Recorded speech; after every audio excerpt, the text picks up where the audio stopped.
Então, pessoal, agora comecei a gravar. Então, assim, eu vou mostrar para vocês. Então, eu já estava falando que no caderno do aluno, para quem já pegou lá na escola, na página 151 a 154, características do discurso filosófico, comparação com o discurso religioso.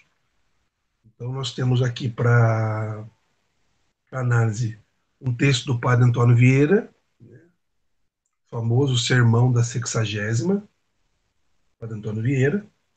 Nós temos também um texto sobre o ensaio do entendimento humano, do David Hume. E a grande discussão é trazer à tona, na verdade, a relação dos motivadores dos discursos. Né? Então, nós temos alguns autores, né? Eu separei aqui alguns deles. Um é eu tenho uma certa habilidade de estudar, que é o Michel Foucault. Inclusive, ele esteve no Brasil entre 1982 e 83, na PUC do Rio de Janeiro. O Michel Foucault, ele também fazia análise do discurso. Também tem o Mikhail Bakhtin e o Peixot. E eu vou oferecer para vocês depois um texto onde a gente pode fazer uma leitura complementar a essa discussão. Ano passado, essa aula com esse tema, discurso religioso e filosófico, foi a primeira aula que eu gravei para a turma do ano passado. Então, há uma aula disponível, curta também, uns 20 minutos, em que vocês podem ter acesso, se quiserem, consultar, só não ligar para os acenos históricos, né, porque é uma aula gravada num outro período, vocês podem acessar lá. Tá? Então, nós temos, a priori, isso. Agora, vamos à visualização. Estou meio fora de forma aqui com. Vai aparecer para vocês aí.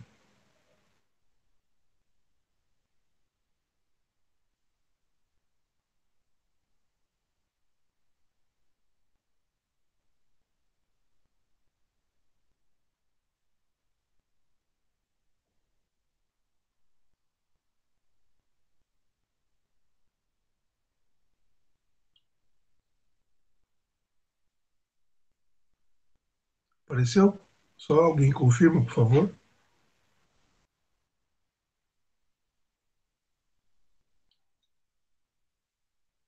Está aparecendo, né?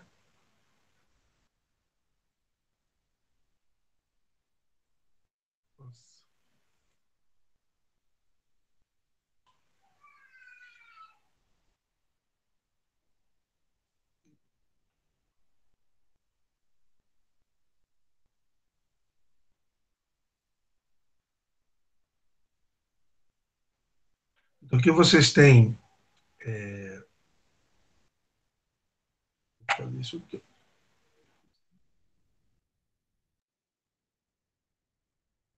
aqui.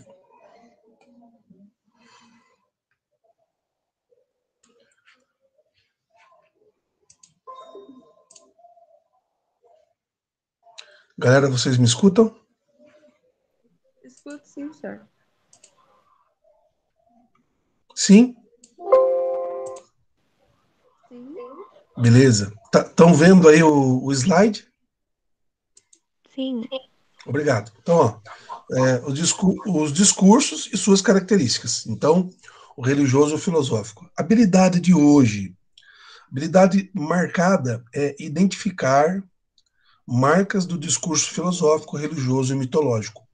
Essa passagem que acontece entre o discurso, uma palavra que a gente costuma dizer mitós, uma palavra de cunho de encantamento, de cunho sagrado, de cunho espiritualista, e o discurso logístico, que é uma palavra que também se traduz por palavra, mas uma palavra mais racionalizada, mais centrada no mundo histórico, no mundo empírico. Já fiz a citação do caderno do aluno e as páginas. Também vou colocar esses 2 slides lá. Análise das funções do discurso, mitologia, religiosidade e filosofia, que é o tema específico. E depois eu vou propor para vocês vou propor para vocês efetuar uma atividade na página da FGV, da Fundação Getúlio Vargas. O que ela tem de vantagem para vocês? A vantagem é você vai fazer a atividade, ela vai exigir não é muito complexo, eu vou mostrar a página para vocês, e vocês terminam com uma certificação, com uma declaração de um curso que vocês escolherem lá. Aí vocês vão pegar o certificado e vão postar para mim esse certificado, e essa é a conclusão do exercício, né? Esse exercício ele tem um período longo, ele vai durar o bimestre, né? Se você gostar, né, da brincadeira, né, da atividade, você pode fazer até mais de um curso, né? E isso vai acrescentando ao seu currículo. O que eu tinha pensado no primeiro momento? De fechar na grade de humanidades, etc. Mas eu vou deixar aberto lá. Vocês olhem os cursos que tem, eles são gratuitos, né? E cada um diz assim, duração de 5 horas, duração de 6 horas, duração de 3 horas, mas não vai tomar esse tempo de vocês, né? Porque é um curso muito didático, você pode olhar, ler. O que não dá? No final, para certificar, para ganhar a declaração, você precisa responder um questionário, né? Então, esse questionário, ele tem a ver com o conteúdo, às vezes escrito, às vezes em vídeo. Você precisa, então, ter passado pelo conteúdo para poder fazer o questionário, para alcançar a porcentagem mínima para ser certificado da aula, tá bom? Mas eu vou mostrar, antes de terminar o nosso encontro aqui, como que funciona essa página da Fundação Getúlio Vargas. Eu já vi já, senhor. Eu acho que eu já fiz um curso lá. Então, bom, tem que fazer a inscrição, né? Você fazer se inscrever na página, né? Eu já fiz já falar a verdade para vocês, uns 70 cursos, né?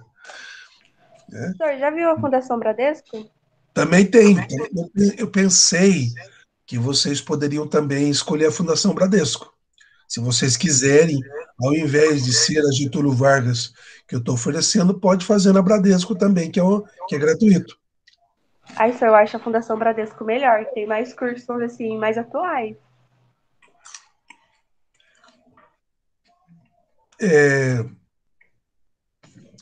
Eu vou tentar mostrar os dois, aí vocês ficam livres para escolher ou a Getúlio Vargas ou a Bradesco, ok? Ou outro site, tem outros sites também aí de curso online, né? Eu fiz um curso esses dias numa instituição online cuja certificação, desculpa, é da Harvard. Ô, Cris, eu acredito que sim. Eu acredito que sim. Eu fiz um curso pelo celular. Eu estava deitado anteontem à noite na sala, e aí eu entrei nessas páginas, estava passando uma coisa chata pra caramba na TV, e eu fiz um curso de teoria musical. Fiz em meia hora. Detalhe, eu conheço conteúdo, né? E aí, em 30 minutos, pelo celular, eu fiz o cursinho, né? Eu fui vendo, tinha um PDF, né, com os conteúdos. Algumas coisas que eu não sabia, eu li. Os que eu sabia, eu fui passando, né, ao relento, assim, e foi muito tranquilo. Se na efetivação dessa proposta aconteceu percalço, alguma situação difícil para vocês, a gente faz contato e ninguém será prejudicado por conta disso. Mas, assim, a atividade ela tem dois sentidos. Uma é a questão da BNCC, né, que você já tem, obviamente, mas que seria adentrar o mundo tecnológico, né? Eu penso no próximo bimestre, principalmente para vocês, terceiros anistas, inseri-los no LinkedIn, que é uma rede de contatos profissionais, onde você faz o seu currículo ficar rodando as empresas de interesse. Não é? Eu tenho uma visualização diária, mais ou menos de 15 a 20 pessoas que olham o meu currículo. Estou sempre alimentando, um pode colaborar com o outro. Dentro do LinkedIn você pode avançar em competências de Word, Office, Windows e outras ferramentas que a própria internet nos oferece. E é um currículo que fica ali sempre, né, à disposição. Você pode fazer uma inscrição como estou disponível, sou jovem, precisando de experiência no campo de trabalho X, e tudo isso vai funcionando, ok? Vamos lá. Eu vou começar aqui com esse livro aqui, ó, As Categorias de Aristóteles, para dizer o seguinte: qual que é a principal diferença entre o discurso, no discurso humano, na relação da linguagem? Eu lembro que numa das últimas aulas que nós tratamos, nós falamos do Wittgenstein. Wittgenstein tem, na verdade, são dois momentos na sua vida onde ele é o pensamento lógico, e depois ele entende que a linguagem é o veículo, é o sustentáculo de toda a filosofia. E depois de Wittgenstein, eu não conheço todos, mas vai ter o Círculo de Viena, né, Carnap, vai ter o Quine, vai ter o Riley, né? Vão aparecer vários autores que vão concordar com este dinamarquês, no sentido de que a linguagem, o suporte da linguagem, esse veículo de comunicação mais pleno do ser humano, ele é o grande problema filosófico por excelência, né? Só que quando você vai para a antiguidade, você encontra, por exemplo, no Órgano, que é o grande texto de Aristóteles, separado em vários outros textos. O Órgano é uma organização, um instrumento do pensamento da escrita, mais do pensamento. E o Aristóteles, ao escrever esse texto, ele deixa um legado importante, né? O legado da organização, né, quase que morfológica das linguagens, né? Quando você, né, quem que se enveredar pelo caminho das letras, vocês vão encontrar, obviamente, a morfologia, né? A forma das palavras, ou seja, a lógica da formação das palavras, das sentenças, das premissas, da verdade de uma frase, da equivocidade de um argumento. Então, hoje nós estamos, né, numa chamada situação de pós-verdade, né? E a gente não pode concordar, a princípio, dentro de um discurso da objetividade em vista da verdade, que tudo que a gente pensa seja correto, e que cada um pense o que quer e que todo mundo esteja na sua razão de ser por pensar cada um do seu jeito. Alguém pode estar equivocado, e obviamente está, né? A verdade ela não é tão múltipla desse jeito. E quando olhamos para as categorias de Aristóteles, a gente vai encontrar, por exemplo, algumas situações ou fundamentações que ajudam a gente a entender o principal foco da aula de hoje, né? O discurso filosófico, ele é proveniente do discurso mitológico. É um passo a mais. Mas o discurso religioso, ele não perde a sua expressividade no meio social, né? O discurso religioso, para ser analisado, ele não pode ser percebido como um discurso de palavra revelada. A palavra revelada, na crença de todos os que acreditam que a palavra ela é além humana, para além daquele que escreveu, que na definição religiosa é chamado de agiógrafo, para nós, o discurso religioso é um texto de análise comum. Na igreja, nas comunidades de fé, ele é uma palavra revelada. O discurso filosófico é uma palavra, é uma palavra técnica que tenta descrever, desnudar, desvendar um mundo criado, um mundo empírico. Bem, no ponto 3 do livro das categorias, o Aristóteles diz assim: digamos uma palavra a respeito dos predicados. Então, o que é um predicado? O predicado é quando você predica no sujeito algo que é ou substancial ou acidental. Vou repetir para a gente poder entender. O que é um predicado? Predicado é quando se predica no sujeito algo que lhe é essencial, ou seja, faz parte do seu ser, ou que lhe é adjacente, ou que lhe é adjetivo. Que lhe é adjetivo. Não faz parte do seu ser, mas está nele. Mas se não tiver no ente, não vai mudar em nada. Não desconfigura o ente se aquilo não estiver ali. Né? Então, digamos uma palavra a respeito dos predicados. Quando se predica esta coisa ou aquela de uma outra coisa, como de um sujeito, os predicados do predicado também se aplicarão ao sujeito. Ele vai dar um exemplo. Predicamos homem de um homem. Então, o homem é um homem. Assim, de homem predicamos animal.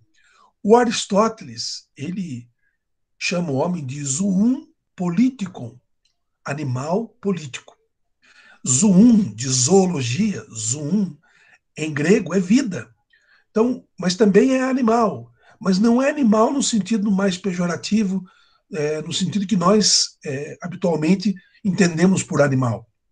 O homem é um animal que pensa, um zoom logístico, um animal que pensa racionalmente. Então, nesse primeiro momento, o Aristóteles está dizendo, olha, dentro da categoria zoom, as vidas, de todas as vidas, da vida animal, o homem se destaca porque ele pensa e sabe que pensa. O Marx, por exemplo, vai dizer, entre o homem mais idiota ou entre o engenheiro, o arquiteto, sei lá, mais idiota que existir no mundo, ele vai saber mais do que a perfeição da melhor e da mais capaz aranha em formar sua teia. Então, pensemos numa comparação. Você tem um engenheiro mal formado, cabeça de bagre, que não sabe nada da sua profissão, faz tudo errado. Ele comparado com a melhor das aranhas, que faz uma teia específica, uma teia espetacular. Qual é a grande diferença para Marx nessa comparação entre o homem animal racional e os demais seres da zoom, da vida animalesca da natureza? É que esse homem, mesmo sendo ignorante, né, um bípede idiota, ele sabe o que ele faz. E ele sabe que não sabe. A aranha, a natureza dela é fazer a teia, com excelência. Ela não pode pensar assim, vou fazer uma teia ruim. Ela não consegue. A natureza dela é fazer o melhor possível e fazer a mais perfeita possível. A melhor das teias possíveis. É da natureza da aranha. Não é da natureza do homem querer e conseguir. Ele tem o processo do fazer. E o processo do fazer é pensado. Nesse sentido, o discurso filosófico ajuda a gente agora a distinguir a ignorância da sabedoria. Né? Se vocês compararem no sermão da 60ª, na página 151 do texto, vocês vão encontrar que o Padre Antônio Vieira vai dizer o seguinte: este grado de frutificar da palavra de Deus é o que em reparo hoje, e é uma dúvida ou admiração que me traz suspense e confuso depois que subo ao púlpito, ao lugar de pregar. Se a palavra de Deus é tão eficaz e tão poderosa, como vemos tão pouco fruto da palavra de Deus? Então, pensemos no discurso religioso. O discurso religioso, ele, na sua natureza ímpar, ele, ele diz, ele afirma, e nós participamos ou não dessa, desse colóquio, que a palavra da Escritura, né? Eu estou aqui com a Escritura Bíblica, aqui tem a Bhagavad Gita, aqui tem o Alcorão, aqui tem outros livros de religião. Esses livros de religião, da religião da palavra, eles dizem que a palavra é do Deus. A palavra é do Deus, é de Deus. Então essa palavra deveria de provocar nas pessoas, quando lida, quando meditada, quando vivida, uma mudança de vida, um comportamento.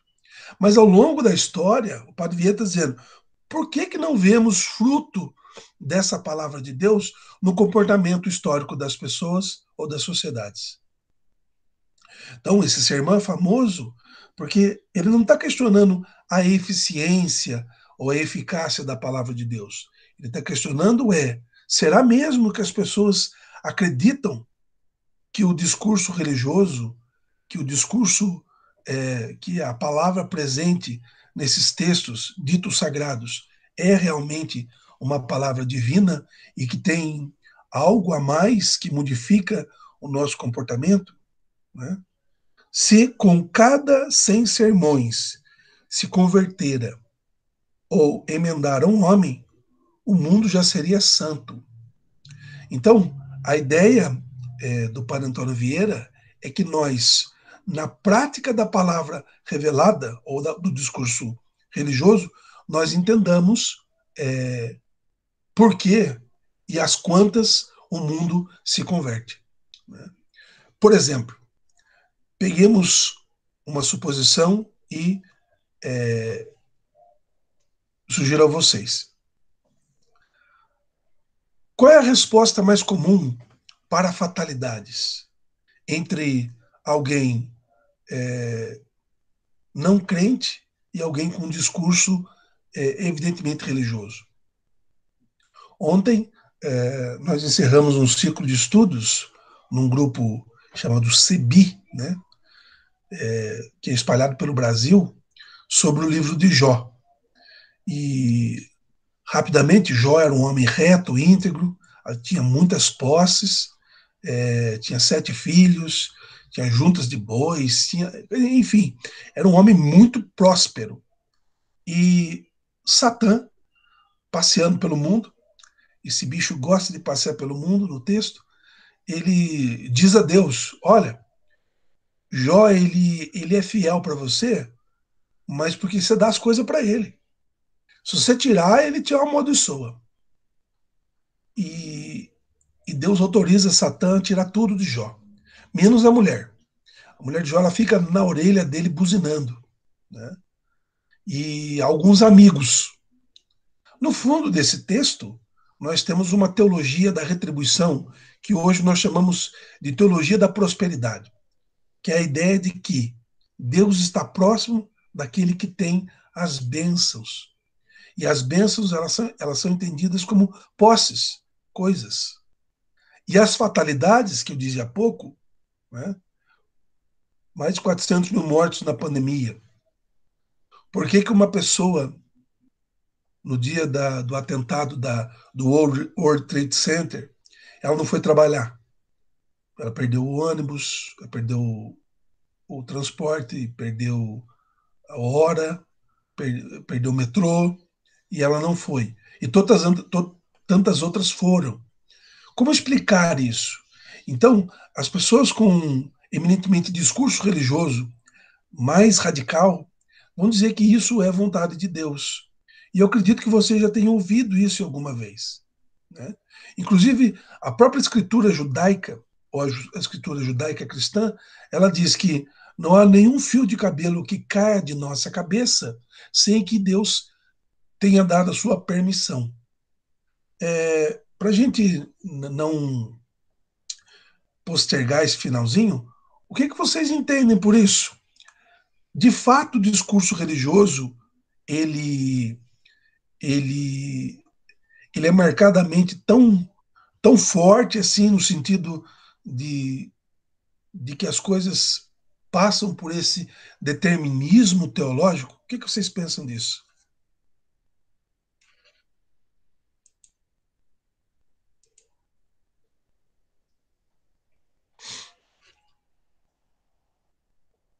Tem que ser um de cada vez, porque senão a gente empelota aí as. Quer dizer, a pergunta é: o discurso religioso, para sustentar a vontade divina nas fatalidades, o que vocês pensam sobre isso? Se concordam, não concordam? Se essa ideia de que não cai nenhum fio de cabelo da nossa cabeça, se é a permissão de Deus, né? O padre Antônio Vieira acabou de dizer, quer dizer, se de 100 sermões nós consigamos converter um homem, melhorar um ser humano, melhorar para ele é cristianizá-lo, porque ele está no século XVI, o mundo seria mais santo. O que vocês pensam disso? Pode escrever também.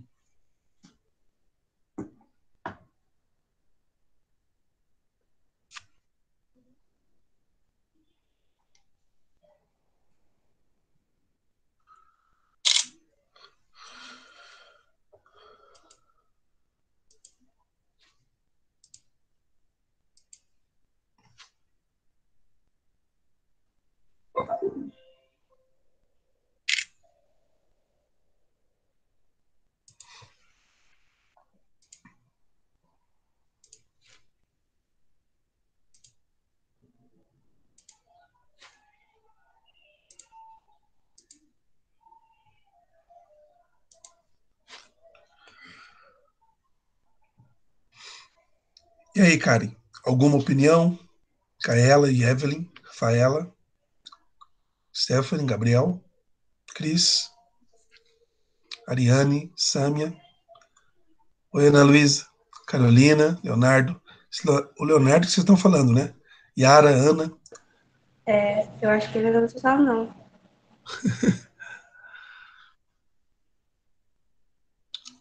Você... Professor, teve gente que escreveu. Opa, desculpa, vamos lá então. Muita gente. Aqui em casa tem um ditado: não cai uma folha de árvore sem Deus quer que elas. Entendi. Quer dizer, não cai uma folha da árvore sem a permissão de Deus. Ele acho que mostra a palavra de Deus a um homem necessariamente muda o jeito de viver dele. Sim, o padre Antônio Vieira acreditaria, Cris, ele acreditava que a palavra de Deus converteria, né? A palavra metanoia, mudança de direção, né? Esse homem. Né? O sermão da 60ª é isso. Então... Professor, eu não concordo. Por que, Rafa? Porque, tipo, eu acho que não necessariamente ao mostrar, para que nem o senhor falou que o padre acreditava que se ele mostrasse a palavra de Deus para o homem, ele iria mudar o jeito de viver dele. Independentemente se o padre mostrasse ou não, se o homem não tivesse a fé que é necessária para isso, não ia resultar em nada. Então, eu não concordo. Entendi. Mas você não acha, por exemplo, que essa fé, essa crença que discurso religioso presente, por exemplo, na Bíblia ou nos outros livros sagrados, será de fato que as pessoas acreditam que essa palavra, quando a gente fala palavra de Deus, o que vocês entendem? Obviamente, ela foi escrita por um ser humano, só que ela foi escrita sobre a ordenação de uma revelação. De modo que eu tenho aqui os livros apócrifos, que são livros que não estão na Bíblia, que não estão na Sagrada Escritura. São evangelhos, textos. No Antigo Testamento eu tenho aqui o livro de Enoque. Por que esses livros não estão? Porque eles não foram considerados inspirados. Quem considerou inspirado ou não inspirado? A igreja. Então, eu concordo com você, Rafaela, no sentido de que não só o objeto revelado, o objeto religioso, o texto, ele é canal para conversão, mas a recepção no indivíduo, a fé, no caso. Né? E se vocês derem uma olhada um pouco mais para a página 153, o texto vai questionar exatamente isso. Né? Ontem, na formação do SEMESP para professores, na parte da manhã, nós tivemos a apresentação do Stuart Hall, que fala sobre identidade, que é um tema mais do segundo ano, não sei se vocês lembram. Mas, a um certo momento, dentre os direitos identitários, está a laicidade do Estado. Né? Então, por exemplo, dentro da escola, nós podemos orar o Pai Nosso, podemos até orar a Ave Maria, rezar, podemos fazer uma oração espontânea, mas se uma pessoa pedir para fazer uma roda de umbanda, ela não teria o direito, tal como o cristão tem o direito? Teria. A princípio, pela lei, teria. O problema é que o mundo ocidentalizado e cristianizado acredita, muitas pessoas, e se prega isso no discurso religioso, que essas religiões de matriz africana ou outras filosofias, como o espiritismo, que nem é uma religião, nem quer ser uma religião, né, a doutrina de Kardec, ou o pensamento do Chico Xavier aqui no Brasil, do Zé D'Arigó, enfim, todas essas filosofias espiritualistas, elas são coisas do mal, coisas satânicas, e não tem a ver isto, né? Enfim, nós vamos voltar a essa aula e eu vou fazer um vídeo para vocês. Vocês estão vendo aí a página da Fundação Getúlio Vargas, né? Você tem que fazer. Eu vou gravar um vídeo, como o Rodolfo faz, para vocês, mostrando como se faz a entrada, ok? E como se faz para acessar. E aí eu deixo depois lá presente a orientação da possibilidade. Assim como a Karen sugeriu, vou fazer tanto da FGV como do Bradesco. E aí eu vou explicar no vídeo curtinho o que é para fazer e o tempo delongado, né, não para entregar agora, a atividade que ela vale nota para mim e vale certificação para vocês, tá bom? Muito obrigado pela presença de todos, né? Que vocês tenham uma ótima continuidade de aula e vamos que vamos. Até mais. Tchau, tchau. Tchau, professor. Valeu, obrigado. Tchau. Tchau, professor. Obrigado, Rafa. Tchau, tchau. Obrigado. Tchau, Cris. Obrigado. Tchau, Eve. Você também. Gabriel. Ariane. Stephanie.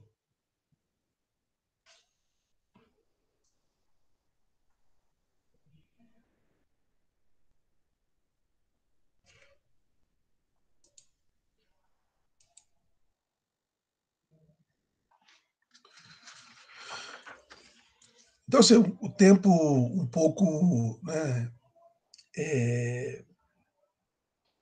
um pouco esparso, né, para a gente poder refletir sobre essa dicotomia entre discurso filosófico e discurso religioso. Eu vou terminar o Padre Antônio Vieira aqui. Ele diz assim, este argumento de fé, fundado na autoridade de Cristo, se aperta ainda mais na experiência, comparando os tempos passados com os presentes. Lede as histórias eclesiásticas e achá-las-ei todas cheias de admiráveis efeitos da pregação da palavra de Deus.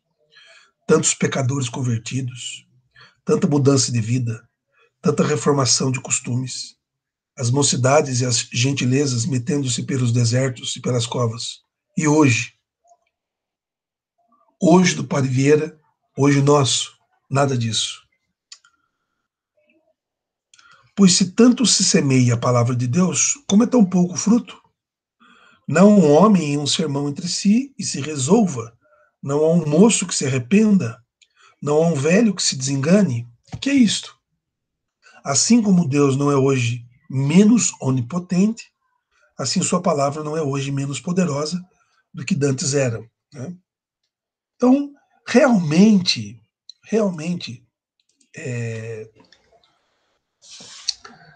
Deus abriu o mar. Quando o texto dos evangelhos fala, Pedro e seu irmão André estavam juntos, depois os filhos de Zebedeu, são duas passagens equivalentes. Jesus passa e diz, siga-me, e eles vão.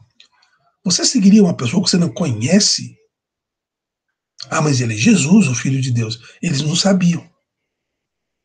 Mas ele tinha um poder. Será, naquele momento, na narrativa do texto? Não me condenem por isso. Não é? Pois, se a palavra de Deus, continua o padre Antônio Vieira, é tão poderosa, se a palavra de Deus hoje tem tantos pregadores, por que não vemos hoje nenhum fruto da palavra de Deus? Esta tão grande e importante dúvida será a matéria do sermão, da 60ª. Quero começar pregando-me a mim. Assim será e também a vós. A mim, para aprender a pregar, e a vós, que aprendais a ouvir. Então,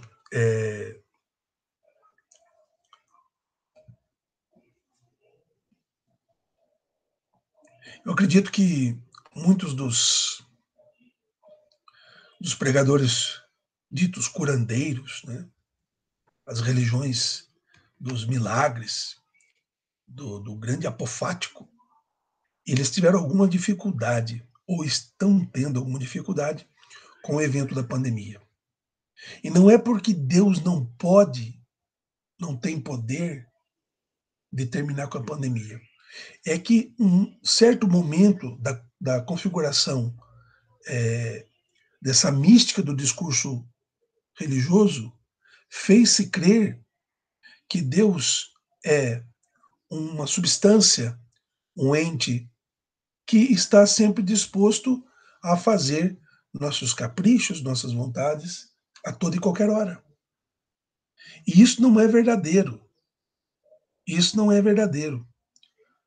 Tanto é que o evento natural da pandemia, criada, feita pelo homem, faz com que os discursos religiosos, sobretudo os mais radicais, miraculosos, apofáticos, né, grandiosos, eles se curvem. Os que detêm a fé podem pensar, mas não tem como nós termos uma reflexão sobre Deus e a fé separada. E eu concordo, e eu acho que aí está o fim do texto do padre Antônio Vieira. Quer dizer, por que não se tem fruto na pregação do discurso religioso? Por quê? O discurso religioso foi tomando desdobramentos de magnitude de impossibilidade.